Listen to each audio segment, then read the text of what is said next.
মানে কোকৰাঝাৰ জিলা UPPL মিছনটো লৈছে নিজৰ জিলাৰ এটা মিছন হিচাপে। কাৰণ যোৱা 2020 চনত UPPL এটাৰ বাহিৰে বাকী কোনো ঠাইত জিকিব পৰা নাছিল।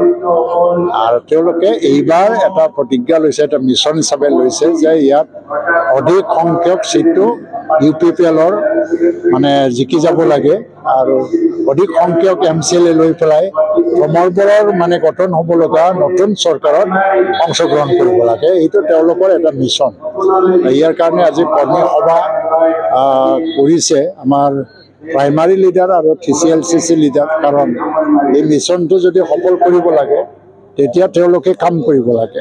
আমি আজিৰ পৰাই গোসাইগাঁও জিলাৰ প্ৰতিজন প্ৰাইমাৰী লিডাৰ আৰু TCLCC লিডাৰ, BCDC লিডাৰ সবকে আমি গাঁৱে গাঁৱে সোমাব লাগে, মানুহৰ লগত যোগাযোগ কৰিব লাগে, যুৱকসকলক মানে একত্ৰিত কৰি পেলাই আমাৰ কাৰণে কাম কৰিবলৈ প্ৰোৎসাহিত কৰিব লাগে। এই বহুতখিনি কাৰ্যসূচী ইয়াত লোৱা হৈছে আৰু এনেকৈ হয়তোবা এইবাৰ আগবাঢ়ি যাব। তো আমি মানে ভাবিছোঁ যে BPF মুক্ত কোকৰাঝাৰ গলীয়া হয়, কিন্তু বেচিকেলি মানে VTC তৰফৰ পৰা যিখিনি কাগজ পত্ৰ ৰেকৰ্ডছি আছে মানে প্ৰায় ৰেডি কৰি থৈছে। যেতিয়া সময়টো আহি যাব চব মানে দিবলৈ বা এফিডেভিট দিবলৈ BTC এতিয়া সক্ষম। ক'ব নোৱাৰি নহয় কেতিয়া কি হয়, বহুত বছৰৰ পিছত আহি যায় কেতিয়া। আপুনি যেহেতু কৈছে এটা সময়ত কৈছে যে তেওঁ জেলত যাব, কিন্তু এই সময়ত আপোনাৰ ভাষণত এটা কথা স্পষ্ট হৈছে যে আপোনালোকৰ মূল প্ৰতিদ্বন্দ্বী BPF হ'ব, যিহেতু BPF মুক্ত বুলি কৈছে। মই কোকৰাঝাৰৰ কথা কৈছোঁ, গোসাইগাঁৱৰ কথা কৈছোঁ। বাকীত BPF কোনো প্ৰতিদ্বন্দ্বিতা নাই। কোকৰাঝাৰ ডিষ্ট্ৰিক্টৰ বাহিৰে বাকীত BPFৰ কোনো প্ৰতিদ্বন্দ্বিতা নাই। বাকী চিৰাং, বাক্সা আৰু ওদালগুৰি, তামোলপুৰ তাত BPF 0 হৈয়ে যাব।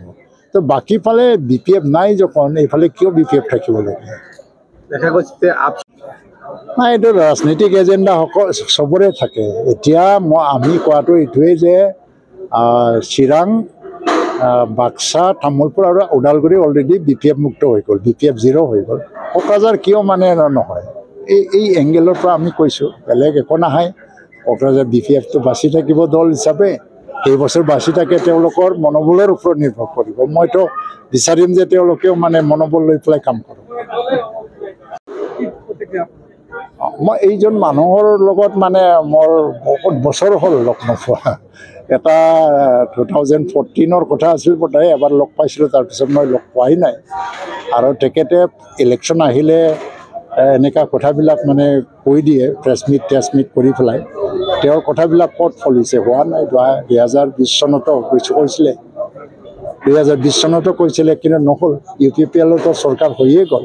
পৃথ্বীৰাজ দেৱনাৰায়ণটো কোন সময়ত কাৰ পক্ষ লয় ক'বই নোৱাৰি। তেওঁৰ স্বাধীনতা আৰু ই আৰু বিন্দাছ জীৱন কটাই আছে।